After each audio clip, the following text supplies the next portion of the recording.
Արագ մի բան ասեմ, նախորդ տեսանյութի մեջ ես խոսում էի դաշնակցականների աճպարության եւ խեղաթյուրելու ունակությունների մասին։ Այժմ եւս մեկ դաշնակցական Արծվիկ Մինասյանը, տեսեք թե ինչպես է սուտ խոսում։ Ու ամենազարմանալին գիտեք որն է, երբ որ հարցադրում ենք դնում, Ալեն Սիմոնյանը ասում է,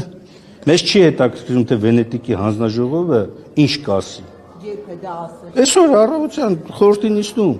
եւ ասում է խորհուրդը մենք ենք որոշում։ Ձեր առաջարկություններ ընդունելի չի մեզ համար։ Որքանով է այս փոփոխությունը այս պահին համապատասխանում Վենետիկի, ԺՄԻԳ-ի համապատասխան կանոններին։ Մինասյան ջան, եկեք օրենքի բովանդակության մեջ չմտնենք, մենք հիմա քննարկում ենք նիստերի օրակարգ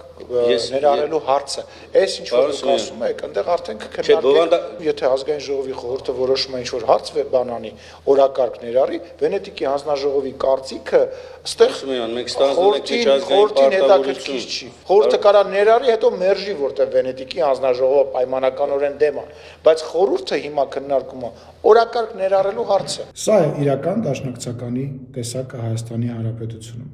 Իսկ հետևությունները թողնում եմ ձեզ։